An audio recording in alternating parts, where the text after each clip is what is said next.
My name is Debbie Yeager, and I'm the mother of an incarcerated veteran. Kyle had great role models growing up. His father and his uncle were graduates of the United States Naval Academy, and his cousin is currently serving in the Navy as a Top Gun pilot. However, Kyle's dreams of serving our country in the United States Navy was cut short by the war that was raging in his head. He was not sent to war, but he was discharged from the Navy because he suffers from ADHD, bipolar, and PTSD. The PTSD was a result of molestation at the hands of a high school coach who was well liked. I know that PTSD is most commonly associated with returning veterans from war, but in actuality, PTSD can be caused by any other traumatic event in someone's life, as was the case for my son Kyle. He was diagnosed with ADHD in middle school and was prescribed medication for this. It did help for a while, but when the medication would start to wear off, the chaos would just return to his brain.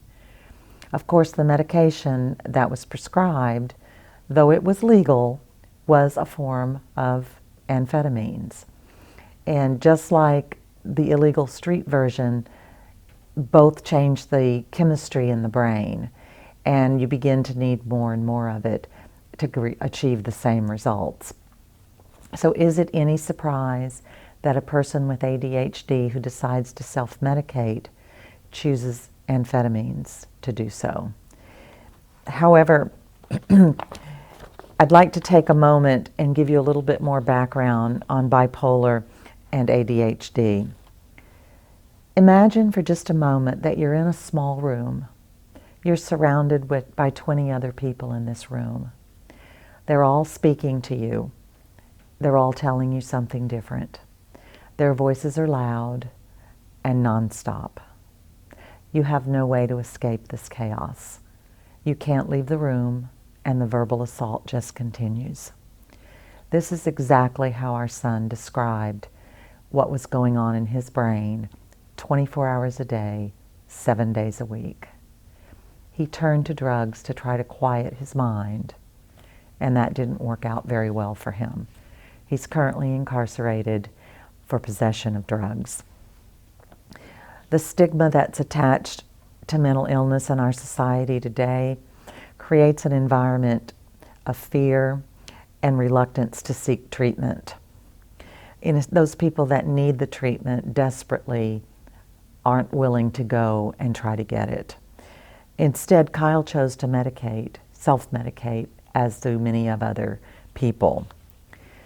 According to Dr. Daniel Amen, who has been the leading researcher on brain disorders for the past 30 years, he states that a child suffering from ADHD is 250 times greater than his peers who don't suffer from ADHD to develop drug addiction later on in life.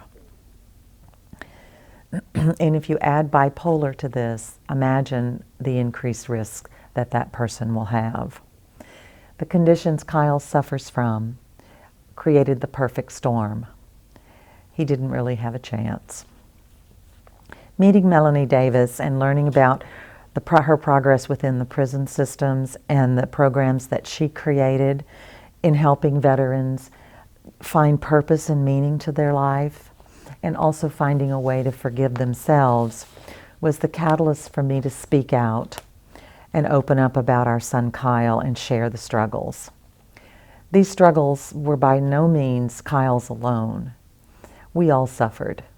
His father, his brother, and I worried about him and suffered through this. Every night I went to bed wondering if I was going to wake up the next morning the mother of 2 children or just one. Every late night phone call made me concerned because I was afraid it was the phone call telling me my son Kyle had died. My friends and associates, I was afraid really to come out and speak about this because I wasn't sure how they would treat Kyle or us for that matter. But I realized that by keeping my silence, I was just perpetuating the stigma of mental illness.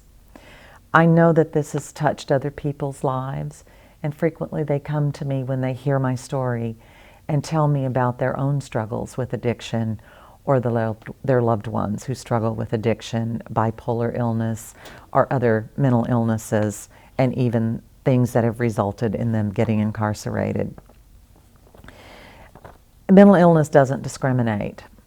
It affects people in all walks of life. It doesn't matter how much money you have or how little money you have. It'll wreak havoc in your life if you suffer from it. And until we as a society can accept mental illness as the disease that it is, no better or worse than high blood pressure or heart disease or diabetes, and allow treatment, those who suffer from this are going to continue to try to hide their illness and not seek treatment. Until more DAs become open-minded and embrace mental health court, embrace drug court, our prisons are going to continue to be filled with people whose only victims are themselves. The DA who prosecuted our son Kyle walked into a meeting of attorneys in his county who were advocating for implementing drug court and mental health court in that county, and he said 4 words: "I don't want it." That was the end of it. Even though our son lost his dream of a career in the Navy and is incarcerated for drug possession, I do feel he's one of the lucky ones. He'll be coming home in November to a family who loves him, who accepts his mental illness, and knows that that doesn't define him. We'll help him get proper treatment, and we'll support his efforts to heal. He's currently writing a book about his journey through hell and back, and hopes that it will encourage others to seek treatment and also shed a spotlight onto this whole dilemma that we have in our society about mental illness, and especially mental illness in the criminal justice system. If you take away only one thing today, I ask that it be that you open your hearts, you open your minds, and you open your eyes to the crisis of mental illness, drug addiction, and PTSD, especially among our veterans, and support programs like Melanie's that treat those suffering from these illnesses and treat them with kindness and compassion. I'm thankful today that my son is alive and can share his story, and that I've been allowed to share my story with you tonight. Thank you. My name is Regina Spradlin, and my son's name is Michael Eugene Spradlin. All his life he wanted to be in the Army. And his dream came true in 2003 when he joined the U.S. Army. And he went to war in 2003 in Iraqi Freedom 3.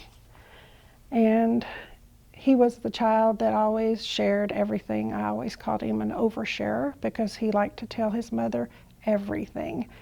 And when he came back from war, he was a completely different person.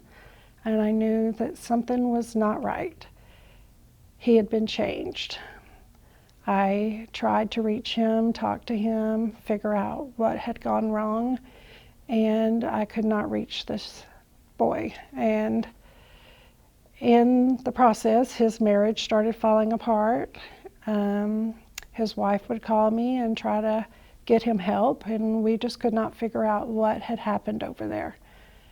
So during this time of him falling apart and his wife reaching out, we decided to call his commanding officer to see if we could get help there.